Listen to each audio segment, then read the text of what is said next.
top 100 agents are the best of the best, listing and selling more than any other agent in Australia. These are the practices, actions and beliefs of the most successful agents in Australian real estate. Raw, honest and completely uncut.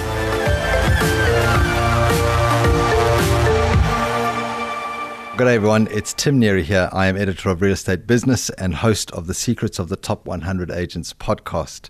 Thanks for tuning in. On the show today is Tiffany Wilson. Tiffany is a great friend of REB's and a regular blogger for us. Tiffany is also the founder and director of boutique digital marketing agency Chronicle Republic, which specializes in the business of Australian real estate. Hello, Tiffany, and welcome to the show. Hi, Tim. Thanks for having me. You're very welcome. Now, let's just get straight into it, I reckon. What does Chronicle Republic specialize in? Well, essentially, we are a digital marketing agency for real estate professionals, but we really like to focus on content marketing. So that entails social media, email marketing, blogging and a bit of search engine optimization. And I think really what we do is bring brand stories to life. So we essentially help people tell their story and get their message across to their consumers. And this obviously for agents. So how does this benefit agents? From our point of view, being able to outsource that marketing component to somebody else is a great asset because it's extremely time consuming, and as a very busy agent, you're already doing tons of different things, or as an agency principal, you're doing lots of different things. So being able to get the right help on board to help you communicate that and not have to spend too much time on it yourself is a great benefit in itself. But the digital marketing channels available to businesses these days are, so expansive, and digital marketing really is something that every business needs to be doing to succeed. So there's huge benefit in going down that path. So we've seen and you've done some blogging for us, and I've seen you talked a little bit earlier about how you bring stories to life, and I've seen with the blogs that you write, you do have a really good talent of bringing those stories to life and making that. Is that when you're writing the blogs, is that something that you're thinking about? Because it seems like it's a real skill that you have. Is it something that anybody can do, or is there a technique in doing that? Well, I actually have a background in journalism, so that definitely helps, and multiple years of marketing experience obviously helps as well. But for us, when we start working with a client, we like to sit down with them and spend a couple of hours really working through who their customer base is and what makes them different as a brand. So really understanding that then allows us to communicate what they're trying to get across, because quite often real estate agents or real estate agencies don't have the skills to do that. They know what they want to say, but they don't know how to communicate it. So that's where we can come in and help them deliver that message. I mean, I think that's really important, isn't it? Because this is a highly competitive market, and there's in one area you might have 4 or 5 different really good agents that are all vying for that same piece of business. So you really want to be, as an agent, you really want to be understanding what your point of difference is, and then being able to communicate it in a way that people understand and it's clear. So I guess that's where a lot of agents might need that extra special skill. One of the biggest challenges for real estate brands is differentiating themselves, because essentially they all offer the same thing. The product or the service is the same. And a lot of brands don't actually know what their point of difference is.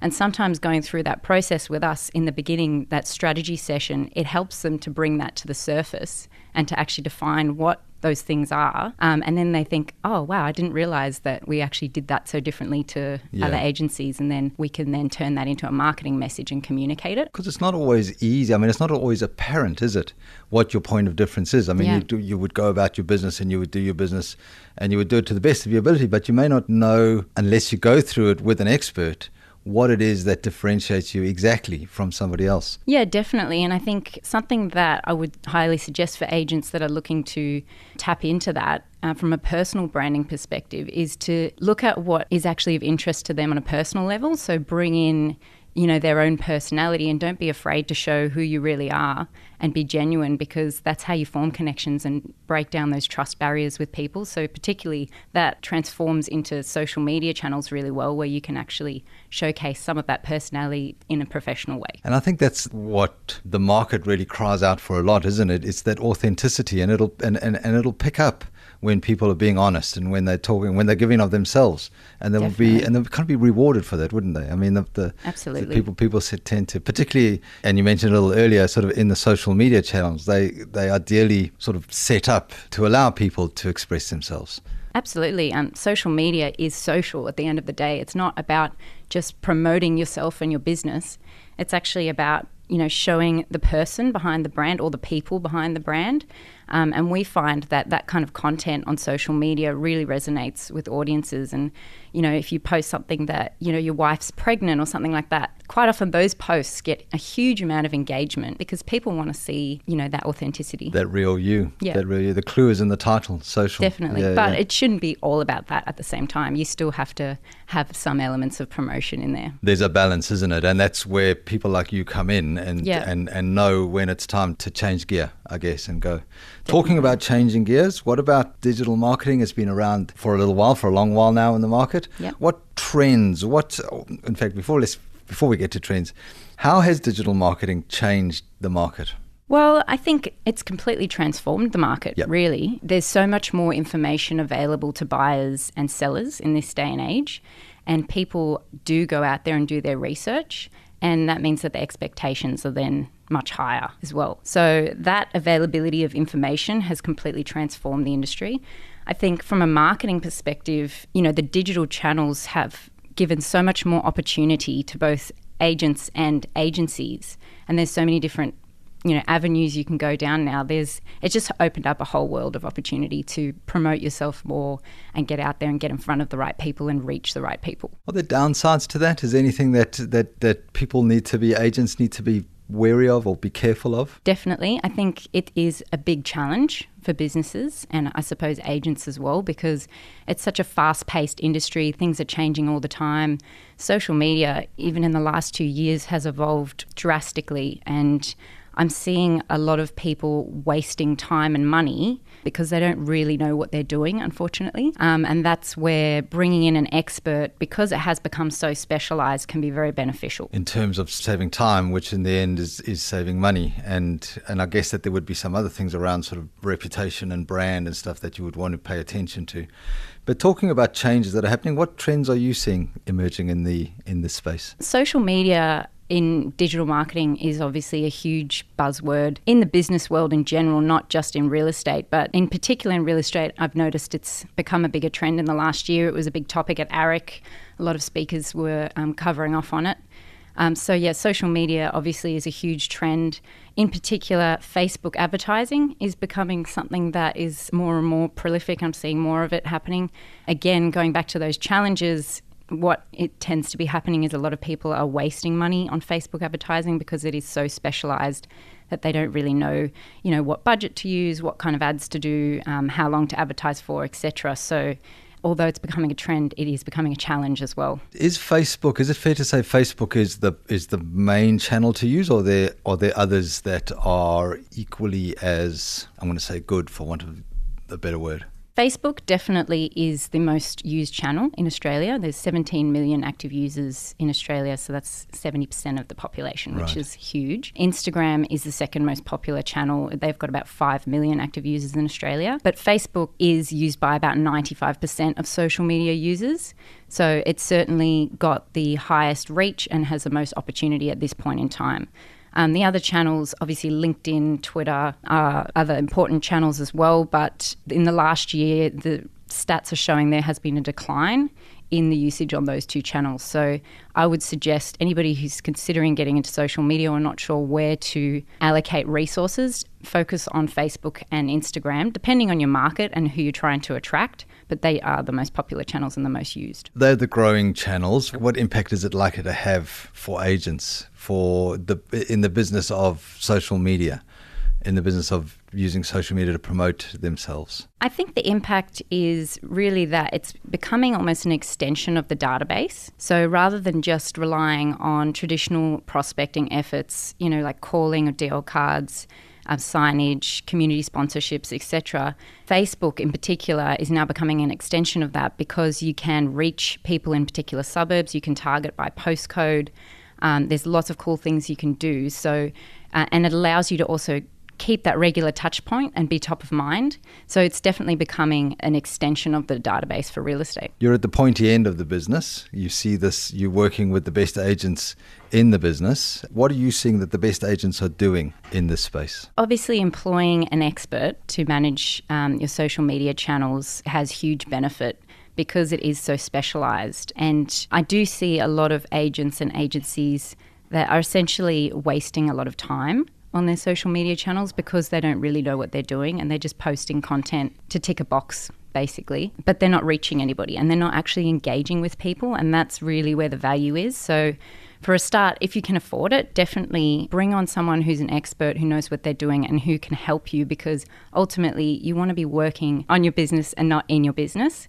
And if you are, having to manage social media on a daily basis, incredibly time consuming, can actually take up to 25 hours a month to manage a social media channel. Okay. We're getting to the end of the show now, Tiffany, and I wanted to ask you, as we've been speaking, I guess agents listening to this would be making a sort of a value call in their mind, saying they want to be in social, and I think everybody knows that it's an important step to take. But they'd be in that point now where they'd be going, I've been doing it myself. Should I carry on doing it myself, or should I move to an expert and get an expert in to come and help me? What would you advise somebody to say?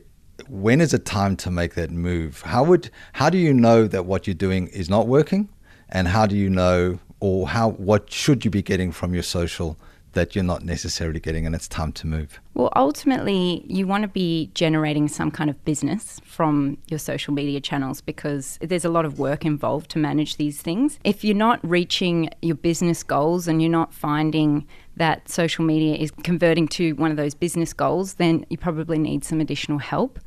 Don't focus too much on vanity metrics like likes and followers, etc.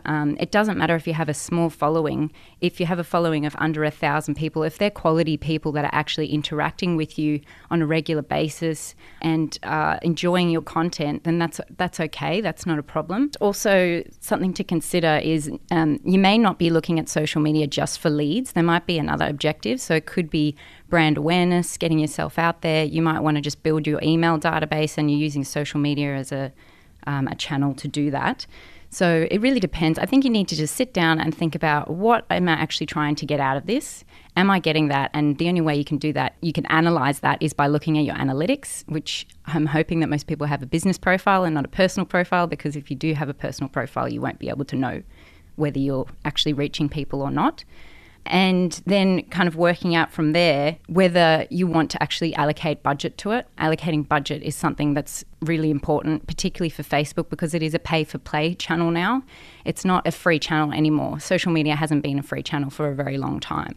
If they can allocate some budget to it and they're really serious about making it part of their overall marketing strategy, then that's when you might want to consider bringing on someone professional. And I think that's golden, because what you're really saying is are you getting a return from it? Are you getting results from the work that you're doing? And the results might not necessarily be getting leads. You may want to get something else. You want to build some brand, or you may want to build some database. But whatever it is that you want to build, if you're getting it, then you're probably doing okay. But in order for you to know whether you're getting it, you need to know what your analytics are. Exactly. So if you're not there, if you can't answer those questions, then you need some help. Exactly. If you have no idea what we're talking about right now, maybe you should consider getting an expert involved. And on that note, I think that's a great place to end for today. But it would be great to get you back in, because this is a constantly moving channel. Yes. And as things evolve, it would be great to get you back in again and talk up to the latest changes. Yes, I would love that. Fantastic. Thank you. Thanks for coming in, Tiffany. It's been lovely to have you here. Thank you. Fantastic. Remember to follow us on all the social media stuff, Twitter, LinkedIn, Facebook. You can follow me too on Twitter at Timothy J. Neary if you want to do that. Remember to tune in next week. realestatebusiness.com.au is where you'll find us. There's plenty of stories there on the business of real estate across the whole of Australia, and on my guest today, Tiffany Wilson. Thanks again for tuning in. We'll see you next week. Goodbye.